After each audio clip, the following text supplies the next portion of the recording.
Nearly 2 months to go until Election Day. Kamala Harris and Donald Trump keep kicking off their campaigns and kicking them into high gear as they ready for the presidential debate. But some of their most prominent presidential campaign pitches may be too far out of reach. Yahoo Finance's senior columnist Rick Newman joins us now with more. Now, Rick, we always know that what we hear on the campaign trail is not actually what is going to come to fruition. And luckily, you've gone through and sort of handicapped some of these campaign promises. Where do you want to start here?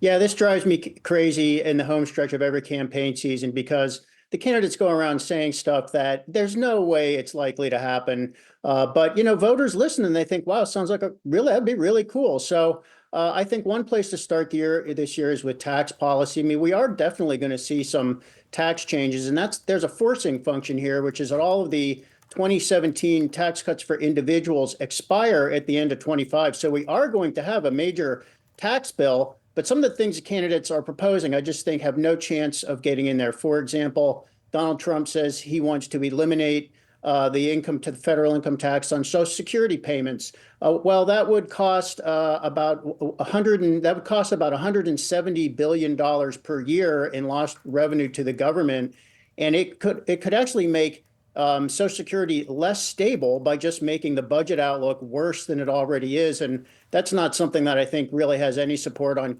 Capitol Hill. Kamala Harris and Donald Trump both now say they want to eliminate taxes on tips. I don't think there's any chance of that happening. Only about 2% of American workers earn tip income. And why them? I mean, what about the other 98%? Why would you just target that? Again, that's not something that's really popular on Capitol Hill. In your opinion, was that purely a play for Nevada? Yes. Yep. That's the end of story there. 350,000 hospitality workers in Nevada, most of them getting tip income. That's they have the highest percentage of workers earning tip income in the country. And it's just going after their votes. And that's one of those things you're just never going to hear about it again.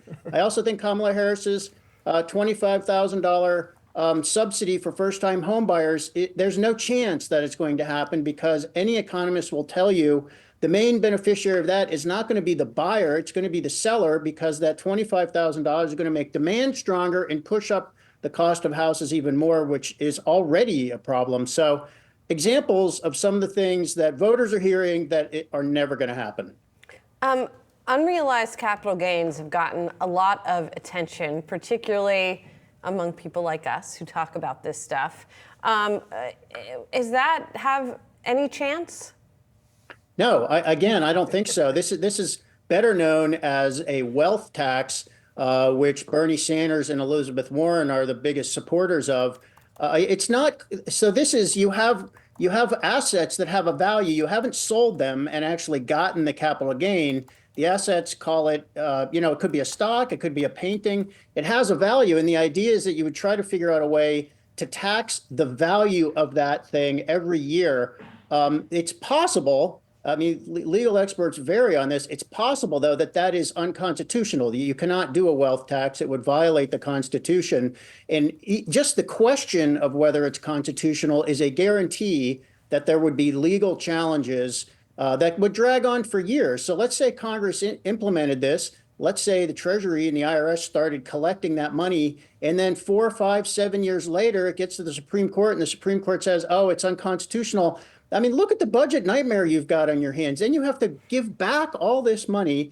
We already have taxes on the books that work, and we know they are constitutional. So if you want to raise more money from somebody, the wealthy or whoever, just use the taxes we already have. What about, I got to end here, Rick, the other Harris policy, raising the corporate tax to 28%. Give me the odds on that one. Short history here, it was 35%. Donald Trump lowered it down to 21%. And Joe Biden favored raising it back up to 28% to raise more revenue. Kamala Harris wants to do the same thing.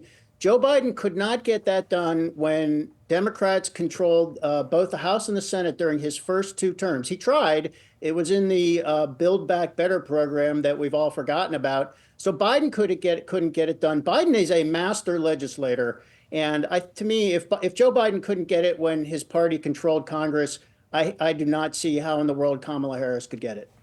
Rick, always love having you on the show. Thanks for joining us. Bye, guys.